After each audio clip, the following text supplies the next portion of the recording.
প্রথমেই জিজ্ঞেস করি না যে আপনার নাম কি, আপনার ধর্ম কি।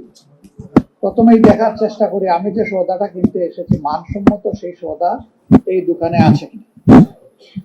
যদি থাকে এবং তার দামটাও যদি আমার কাছে গ্রহণযোগ্য হয়, যথাযথ মনে হয়, তাহলে আমি এটা দেখেই কিন্তু আমি আমার সওদা কিনি।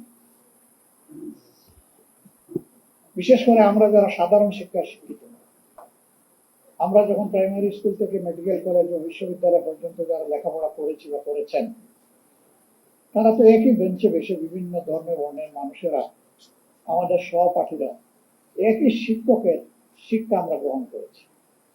সেই ক্ষেত্রে কেউ কাউকে তাড়িয়ে দেয়নি যে তুমি অমুক এখানে বসার অধিকার তোমার নাই, তুমি মাইনরিটি, তুমি কেন এখানে, এটা কেউ বলেনি। এটা বলা হচ্ছে হীনমন্যতা। এটা তার অধিকার, সেটা পাবে। আমার যেমন অধিকার তারও তেমন অধিকার।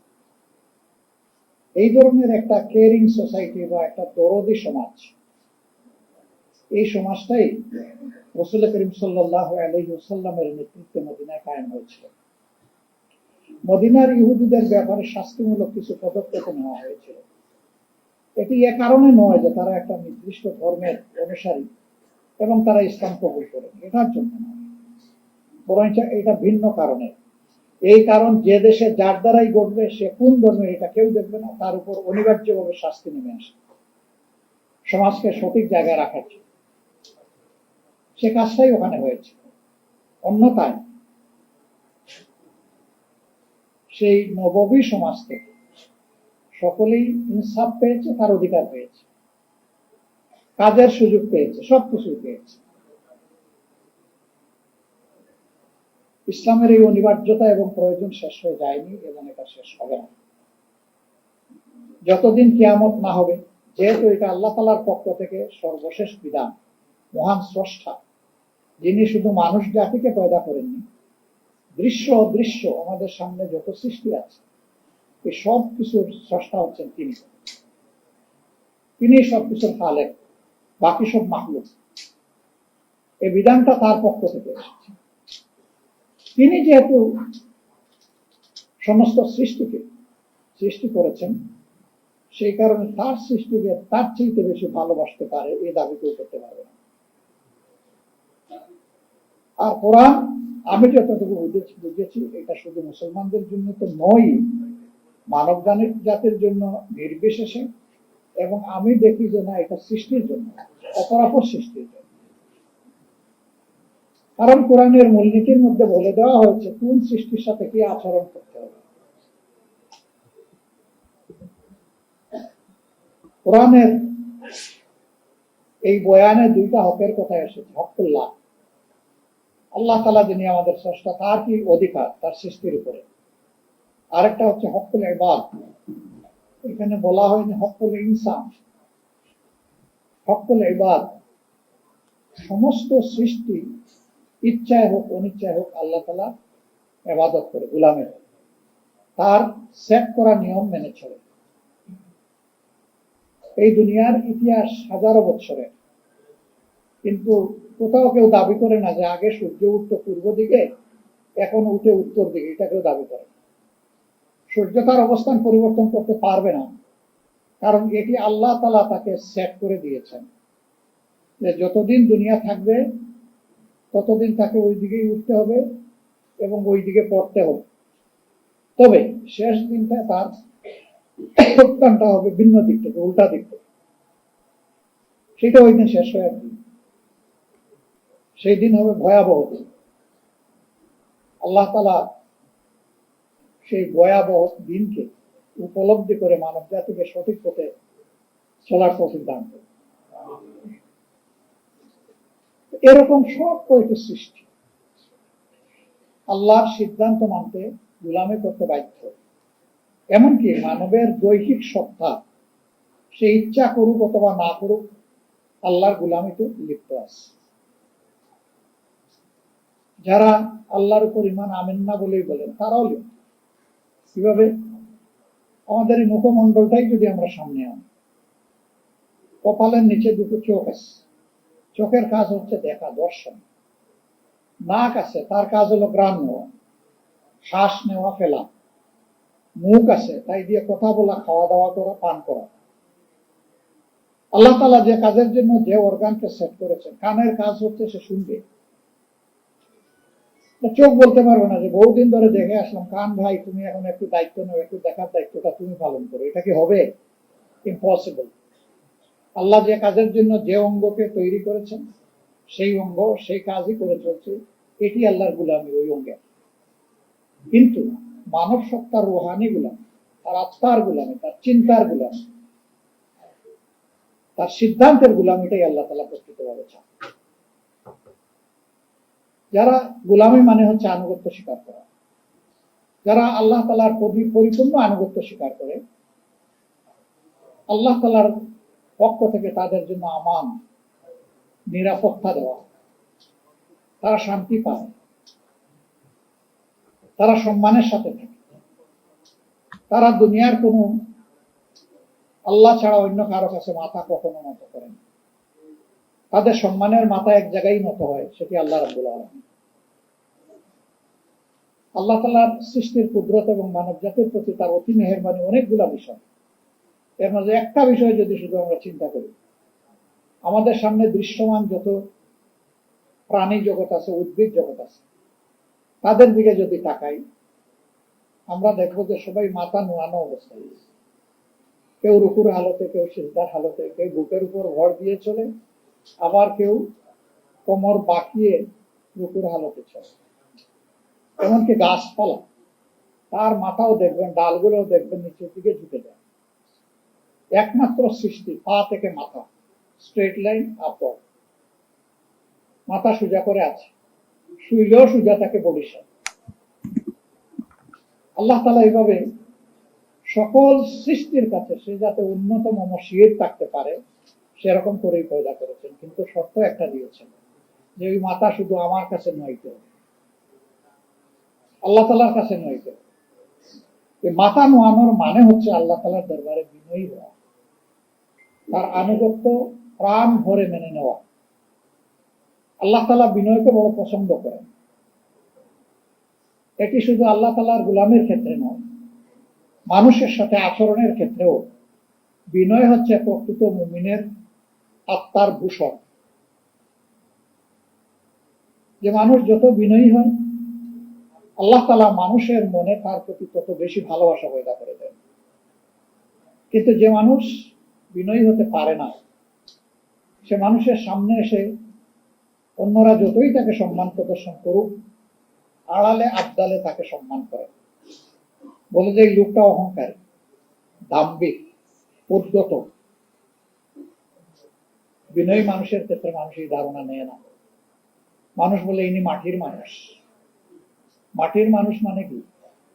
মাটির মানুষ মানে হচ্ছে এই যে মাটির উপর দিয়ে হাজার হাজার বছর ধরে সমস্ত প্রাণী চলে, যন্ত্রযান চলে, পানি গড়িয়ে যায়, সাপ বিচ্ছু চলে, মাটি কোনোদিন বিদ্রোহ করে না, সবকিছু বাদ নীরবে বহন করে চলছে।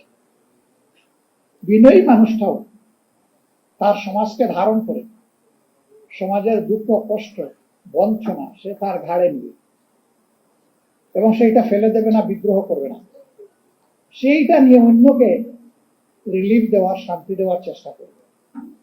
সম্মানিত বন্ধুগণ, আল্লাহ তাআলার পক্ষ থেকে মানুষকে সেই বিনয়টাই অবলম্বন করতে বলা হয়েছে। ইবাদুর রহমানিল্লাযীনা ইয়ামশুনা আলাল আরদি হাওনা ওয়া ইযা খাতাবাহুমুল জাহিলুনা ক্বালু সালামা। রহমানের অনুগত বান্দারা জমিনে যখন চলাফেরা করবে, তখন তারা বিনয়ের সাথেই চলাফেরা করবে। তবে জীবন চলার পথে বিভিন্ন জায়গায় বিভিন্ন চ্যালেঞ্জ আসবে। কিছু মানুষ তার বিনয়ের পথটাকে রুদ্ধ করে দিতে চাইবে, তার সরল এবং সত্য পথের উপর চলাকে বন্ধ করে দিতে চাইবে, তাকে বিভিন্ন প্রশ্ন মানে জর্জরিত করবে, কুতর্কে জড়াবে, তার উপর মিথ্যা অপবাদ আরোপ করবে। এরকম যদি কোথাও কারো সাথে মোলাকাত হয়ে যায়, প্রথমে বিনয়ের সাথে সহজ সরল ভাবে তার সাথে আলাপ হবে। যদি মনে হয় যে সে তো হার মানার লোক না, সে যে কোনো মূল্যে সত্য মিথ্যা হোক সে জিততে আসছে, এই ক্ষেত্রে আল্লাহ তাআলা সমাধান দিয়ে, ঔষধ দিয়ে বলছেন এখানে ঔষধ হলো সালাম, ওর শান্তি কামনা করে এখান থেকে চলে যাবে। আল্লাহর দেওয়া মূল্যবান সময়কে নষ্ট না করে। ওলামা হযরত, আপনারা চলতে গিয়ে দেখবেন চলাফেরায় যে দিনের ব্যাপারে অনেকেই সেই রকম চ্যালেঞ্জ ছুড়ে দেবে। এই ক্ষেত্রে আল্লাহ তাআলা বলেন নাই যে চ্যালেঞ্জের মোকাবিলায় তুমি আরেকটা শক্ত পাল্টা চ্যালেঞ্জ ছুড়ে দাও। বলেছেন এই ক্ষেত্রে আপনি চলে যান, তার জন্য শান্তি এবং কল্যাণ কামনা করুন। হতে পারে আপনার দোয়া তার জন্য বরকতের কারণ হয়ে যাবে, আল্লাহর দরবারে কবুল হয়ে যাবে। সে সত্যকে উপলব্ধি করার জন্য তার দিলের জানালা খুলে যাবে এবং এরপরে হয়তো ওরকম তর্কে সে আপনার সাথে আর জড়াবেই না। আবার যদি তার ভাগ্যে সেই রকম হিদায়া না থাকে, তাহলে আপনি দিনের পর দিন তার সাথে সময় দিতে পারেন, কিন্তু আপনি জোর করে তাকে হেদায়েত দেওয়ার মালিক আপনি নন। হেদায়েতের এই চাবি আল্লাহ তাআলার হাতে। এই জায়গায় অসহিষ্ণু হওয়ার আমাদের কোন সুযোগ নেই। যখন তুমি জাতি সংকটে পড়ে, তখন সেই জাতিকে, ওই জাতির আলেম বা শিক্ষিত লোকদের দায়িত্ব হচ্ছে তারা পথ দেখাবে। তারা হবেন জাতির রাহবার। বাংলাদেশ এবং জাতি স্বাধীনতার পরে এক এক করে 54টি বছর পার করেছে। প্রথম স্বাধীনতা যদি আমরা চিন্তা করি 47 সালে, তাহলে এটাকে যোগ করলে হয়ে যাবে 84 বা 85 বছরের কাছাকাছি। এরকম সময় অতিক্রম করার পরেও 84 বছর হবে, আমাদের সমাজে একটা মানবিক সমাজ, একটা দায়িত্বশীল সমাজ হিসেবে এবং একটা সুন্দর সমাজ হিসেবে আমরা সমাজকে পাইনি। কাজে জাতি তো সংকটে আছে। এই সংকটে কোরআন এবং সুন্নাহর আলোকে উলামায়ে কেরাম যদি জাতিকে পথ দেখান, আশা করা যায় যে জাতি পথ পাবে এবং উপকৃত হবে। জাতি এটাই আপনাদের কাছে প্রত্যাশা করে। আরেকটি কথা না বললেই না হয়, উলামায়ে কেরামের মধ্যে জাতি একটা ইস্পাত কঠিন ওয়াক্য দেখতে চায়। জাতি চায় যে ইসলামের মৌলিক বিষয়ে, জাতীয় জীবনের প্রয়োজনীয় বিষয়ে উলামায়ে কেরাম ঐক্যবদ্ধ থাকবেন। এটা জাতির প্রত্যাশা। কিন্তু এর ব্যতিক্রম হতে পারে। ব্যতিক্রমকে মেনে নিয়ে সহনশীল হতে হবে। পরস্পরের বিরুদ্ধে কোনো ধরনের আত্মঘাতী ঝগড়ায় লিপ্ত হওয়া যাবে না, বাহাসে লিপ্ত হওয়া যাবে না। হ্যাঁ, পরস্পরের প্রতি কল্যাণকামী হয়ে ব্যক্তিগত পর্যায়ে কথা বলবো, মন খুলে কথা বলবো। ওনার বক্তব্যটা শোনার মানসিকতা নিয়েও আমাকে যেতে হবে, শুধু নিজেরটা সমঝানোর জন্য না। এইভাবে যদি পরস্পরের বক্তব্যের প্রতি আমরা শ্রদ্ধাশীল হই, ইনশাআল্লাহ এই উলামায়ে কেরাম জাতিকে পথ দেখাবেন যেভাবে অতীতে দেখিয়েছে। আমরা উলামায়ে কেরামের কাছে এটাই আশা করি। আমরা আমাদের বিরাট হক ওনাদের উপর। কোরআন এবং সুন্নাহকে যেভাবে ওনারা ইলমি জগতে ধারণ করেছেন, সমাজের সাধারণ মানুষ এটা করতে পারেনি। আল্লাহ এই যে নিয়ামতটা বিশেষভাবে আপনাদেরকে দান করলেন, এটার শুকরগুজারি তখনই হবে যে এই ইলমকে মানুষের কল্যাণে যখন আপনারা কাজে লাগাবেন। আমরা সেটাই আপনাদের কাছে আশা করি। আজকে আপাতত এতটুকুই আপনাদের কাছে আমাদের প্রত্যাশা। আরো ইনশাআল্লাহ আপনাদের সাথে কথা হবে, দেখা হবে। আমরা আশা করব যে আগামীর দিনগুলোতে আপনাদের নেতৃত্বে এই জাতি সামনের দিকে এগিয়ে যাবে ইনশাআল্লাহ। উলামায়ে কেরাম শুধুমাত্র মেহরাবে দাঁড়িয়ে নামাজের ইমামতি করবেন, এটুকু আমার এবং আমাদের প্রত্যাশা নয়। আমরা চাই যিনি নামাজের ইমাম তিনি হবেন সমাজেরও ইমাম। নামাজের ইমামের ইমামতিতে যেমন মসজিদের ভিতরে আল্লাহর বিধান অনুযায়ী নামাজ কায়েম করার কারণে শান্তি প্রতিষ্ঠিত হয়েছে, ঠিক এই মুত্তাকি মানুষগুলা যদি সমাজে নেতৃত্ব দেন, তাহলে সমাজেও ইনশাআল্লাহ শান্তি কায়েম হবে। যে মানুষগুলা শুধুমাত্র আল্লাহকে ভয় করে চলবে, জীবনের প্রত্যেকটি ব্যাপারে অধীনস্থ এবং সহকর্মীদের ব্যাপারে ভীত সন্ত্রস্ত থাকবে। আমাকে হুঁশিয়ার করে দেওয়া হয়েছে, কুল্লুকুম রাঈ ওয়া কুল্লুকুম মাসউলুন আন রাঈ। তোমরা সকলেই দায়িত্বশীল, এবং তোমাদেরকে অবশ্যই আল্লাহ তাআলা কিয়ামতের দিন জিজ্ঞাসা করবেন তোমাদের অধীনস্থদের ব্যাপারে। যার দায়িত্ব যত বড় সমাজে, তার জিজ্ঞাসা হবে তত গভীর।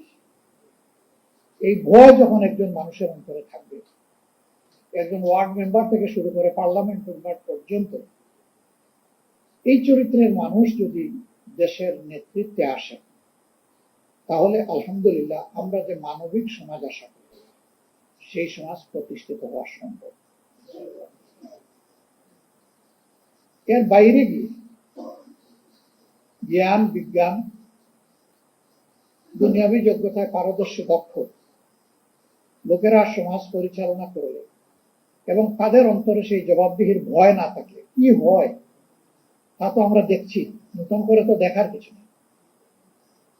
আমার বলতে কোনো দ্বিধা নেই, শিক্ষিত সমাজের সকলে নয়, কিন্তু শিক্ষিত সমাজের একটা অংশের মানুষ যে ক্ষতি জাতির করে, সারা সাধারণ দেশবাসী কোটি কোটি মিলেও সেই ক্ষতি জাতির করতে পারে না, এই যোগ্যতা তাদের নেই।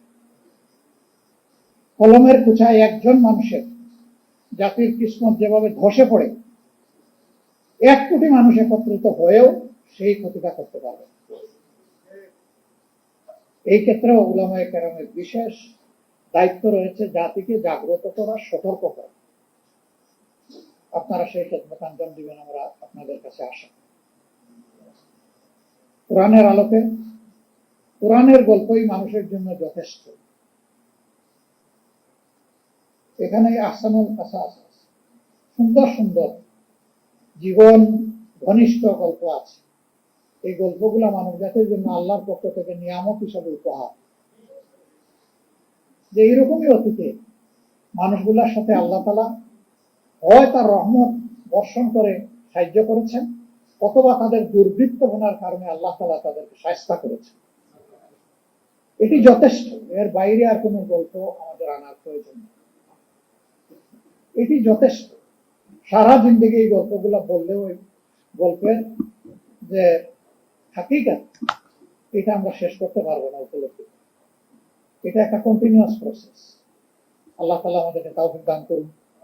সাংবাদিক বন্ধুরা কষ্ট করে এসেছেন সকালবেলা, সাধারণত সারা রাত তারা কাজ করে, আর সকাল 11:30 পর্যন্ত তারা বিশ্রাম নেয়। আজকে তাদের বিশ্রামের সময়টা আমরা কেড়ে নিয়েছি।